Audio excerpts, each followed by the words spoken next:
Gachagua has called a press conference and he has said that there are attempts for someone to kill him. There are attempts to eliminate him.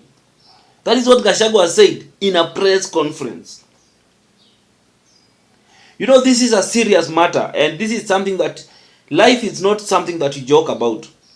Of course, he has mentioned names that I wouldn't like to mention because I have no facts, but I'll stick to the objective, to what Gachagua has said. He has said that there are serious people, or there's someone behind an attempt to eliminate him, and this was supposed to be done through adding some poison to his food so that yani ile kitu inamaliza mtu polepole.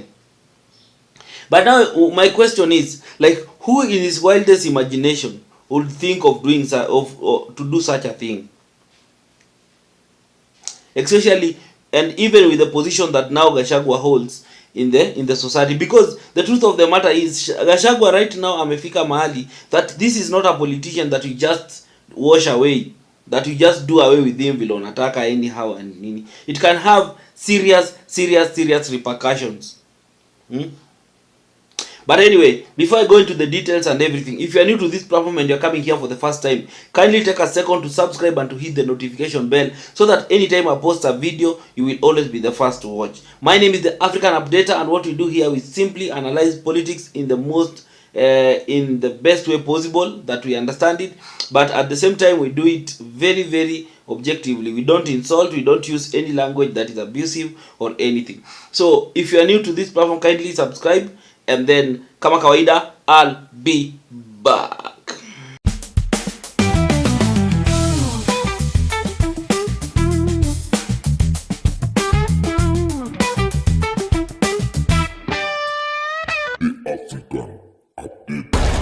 Thank you for everyone who has subscribed, and for the return subscribers, I really appreciate you guys. Manze, we are on the road to 3,000. Any subscription from you, I really appreciate you. Let's reach that to fike your milestone. If you have not yet subscribed, kindly just give me that subscription. I will really appreciate. Thank you, and you will see the benefits of being a subscriber to this channel, because here we do very deep analysis, and we also do things in such a way that we don't insult, we don't do anything that can demean someone out there. So kindly do so.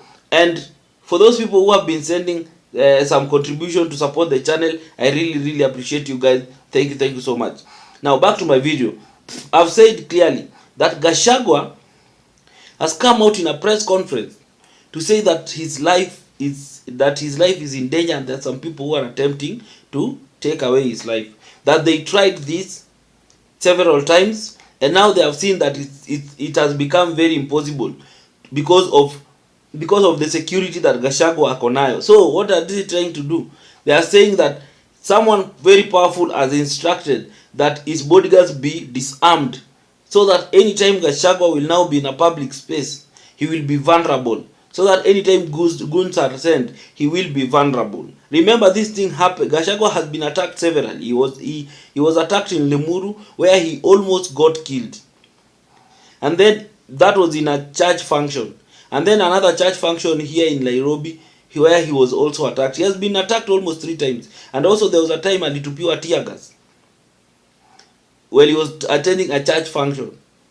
You see, so there have been so many attempts to try and stop him and to control him, but now it has become impossible. So Gachagua is saying that there are some people that the boss, the bigger person, has decided, or someone with a very higher power has decided that now the best way to deal with him is first to disarm his security, because they are the one who are giving him protection, and then so that he can be vulnerable. Anyway, before I go into the details, I want you to listen to this statement, and then utasikia what Gachagua is saying, and then we'll come back and do a deep analysis on this matter. So thank you, do so, and kama kawaida, I'll be back. Both counterparts who are highly trained in the use of biological weapons. The instructions were to poison me through inhaled chemicals that would paralyze my brain within 3 months. This was the intent and the purpose of the whole operation. My team and I sought alternative routes as guided by the deployed security personnel, majority of whom are our supporters and opposed to what is going on.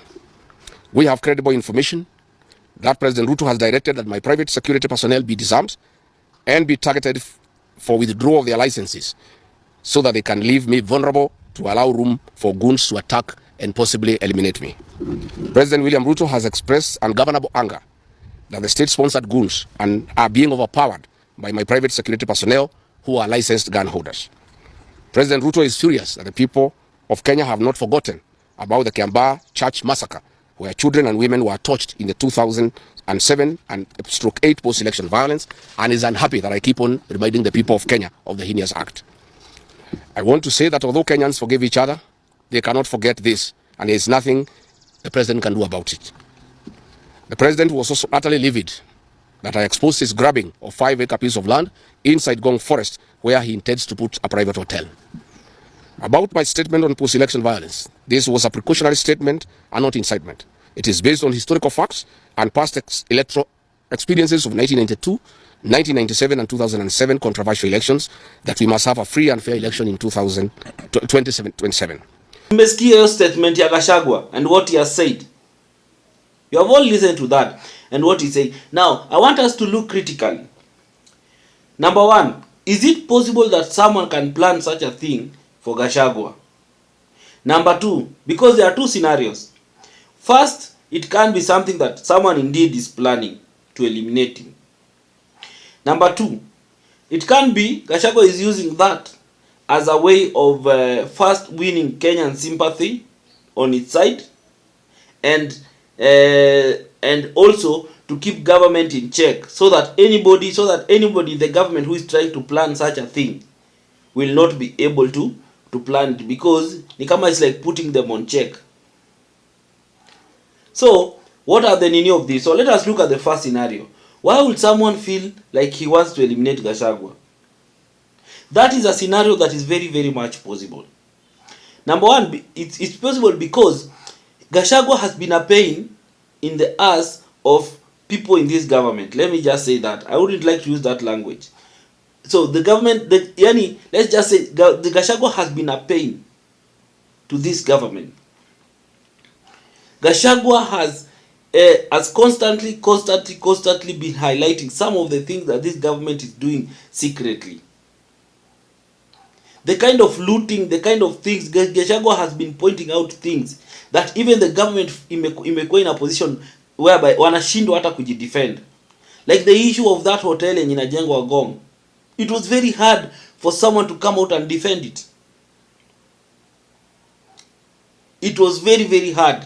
And if you think I'm lying, I want you to listen to this. Because remember Gachagua mentioned that there's an hotel that someone amechukua hoteli, ameenda amenini na anataka kukaa huko ndani. Unaelewa? Like sasa anajenga hoteli, ameenda amechukua part of Gong Forest, amekata miti, and now anajenga hoteli yake hapo. It was a big man. So I want you to listen to Gachagua, and then I also want you to listen to how the government spokesman came out to respond to that question. And then we'll go back and then we'll continue to do analysis. So listen to this. Hiyo hapo Gong Road, Gong Forest, Senator Nyoto.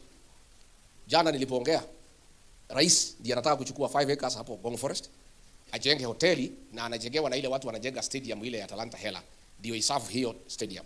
Saa ile niliongea, akapiga simu kwa watu ya KFS akasimamisha kidogo. Let's go to the next question. My last question. We are very much aware what happened to Ngong Forest.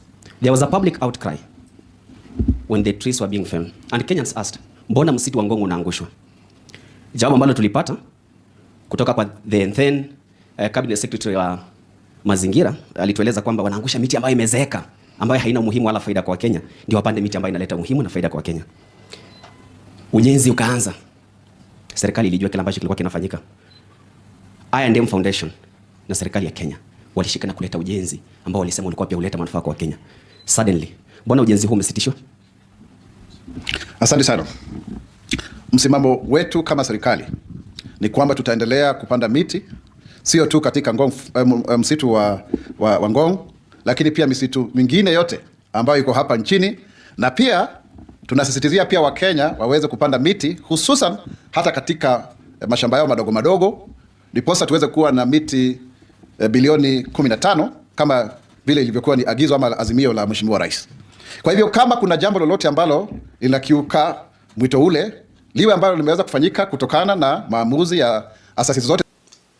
So the truth of the matter is that Gachagua has been highlighting things, and some of these things that is highlighting and bringing out in the, like he's pointing out in the government, they are seen to be things that are true, because whenever he speaks about something, it turns out to be true. And some of these things are so serious that the government or the person being attacked doesn't know how to respond. So maybe the person that is in question here might be truly feeling like, no, for me to deal with this guy, let me just eliminate him. If I eliminate him, then I'll be done with all this person and all this drama. Maybe at the back of his nini, he feels like, no, Kenyans will complain for 2, 3, 4 days and then they will forget. But for me, that would be a very wrong thing move to make. Because honestly, the way this country now has reached, this country is so much charged that any small thing can trigger this country, and this country can go down south very easily. Kenyans are so much agitated. They are just holding on to their anger. Kenyans are angry because the things are not working, and they are disappointed not only with the president but with the entire political system in this country. They are disappointed so much, even with the members of parliament. Kenyans are disappointed with even their members of parliament. So ile hasira yenye iko, we wouldn't want someone to do something that can trigger that anger and react. Because look at what has just happened in Kitale when Natembeya has been arrested. Kitale town has been brought into a standstill. Guys have demonstrated, guys have burned tires and everything, simply because their government has been their governor has been arrested. And that is the mood on the ground across the country. That is the mood on the ground across the country. So it is very, I feel like it will be such a careless idea. I feel like it will be very careless for someone to think or even contemplate doing something like that. The best and the wise thing to say or to do, the government could have said, let him be. And another thing, this politics of assassination, this thing is so backward. Kenya has come a long way that people should not be assassinated because of their political view or whatever, or anything that they highlight. Because if someone says something that is untrue about you, you have a right to take that person to court and charge him for defamation or whatever you feel. You have the right to do so. But taking someone's life, because if you want to do it, how many lives will you take? How many lives will you take? Because sometimes as Kenyans, sometimes as a human being, you must always know that you are not bigger than life. You are not bigger than life. There are people who killed people in millions. People like Leopold Sijui Nani. That person killed over 15 million Congolese. Where is he now? People like Hitler killed people in millions. Where is he now? There is no point. Just let the person express himself. Find a way of dealing with the situation. If it is political, find a political solution of killing. But let us not reach a point whereby we take each other's life. There is no point, because at the end of the day, no one is coming out of this world alive. It doesn't matter who you are. It doesn't matter how powerful you are. This world has seen very powerful people that came and go. This world has seen people who have made very great impact that came and now they are gone and everything. So the most important thing is that if he's bringing issues, try and address the issues that is bringing. Try to counter them, but don't counter them with saying that now maybe I'm planning 1 or 2 things for me. For me, I feel like let us as a country, we have tumepita your stage. Your stage whereby politicians used to be assassinated every now and then. The freedom and the expression that we are fighting for and everything ensured that such things don't occur again. So it is very unfortunate if someone is planning something like that against Gachagua. But another thing, Gachagua is a very influential leader from Mount Kenya. Assassinating him will destabilize that region completely. So sometimes, Pia, you must look at the stability of the country. Because the truth of the matter, whether we like it or not, whether you look this side or this side, Gachagua is the most influential politician as at now in this country, especially in Mount Kenya. He's very influential. And you can see, even when he comes out, how people react. So let us be very, very, very careful.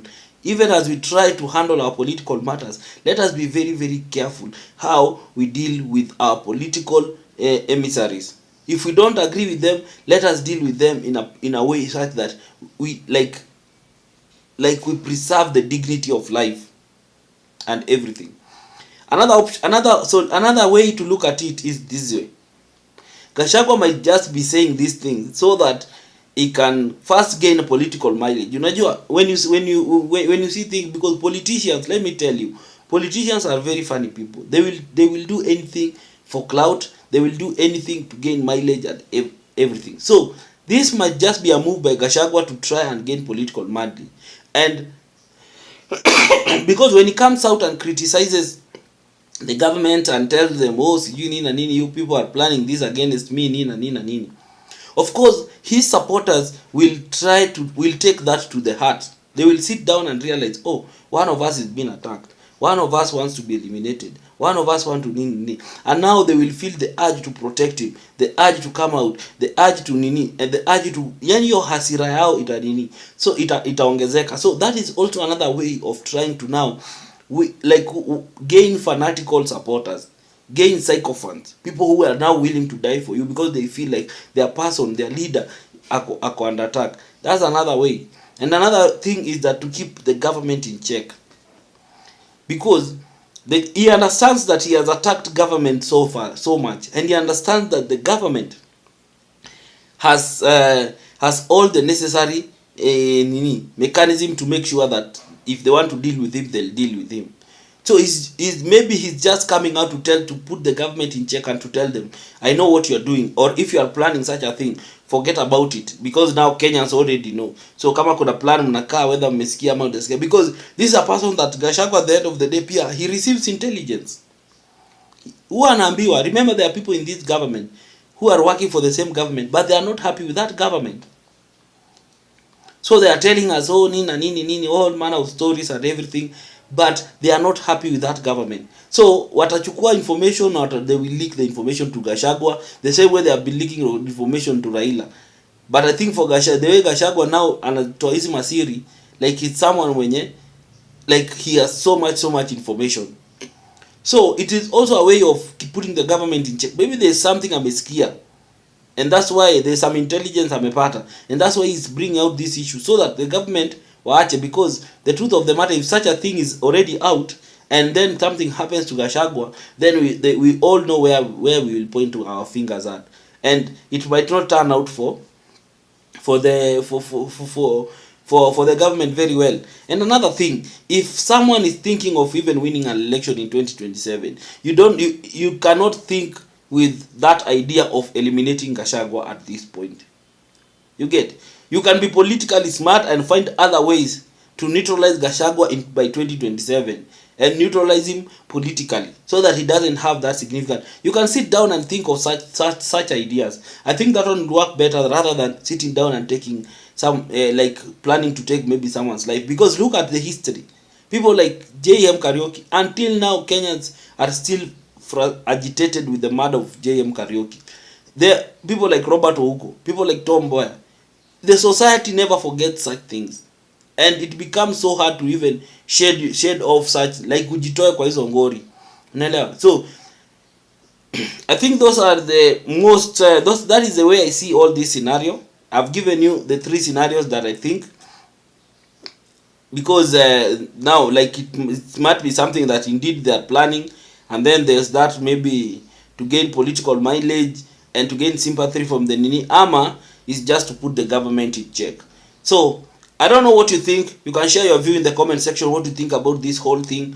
But at the end of the day, as I always say, try as much as possible to remain respectful. Do not insult anyone, do not attack anyone. Stick to the issue. Stick to the issue, and we will really appreciate. Remember, we are creating a very safe space for Kenyans to come, a space whereby they can come and share their views and their opinion in the most sober way possible. And if you feel like you still want to support this platform, my number is always here. Kindly do so, and I'll really appreciate you. Thank you. Until next time. Bye. The African Update.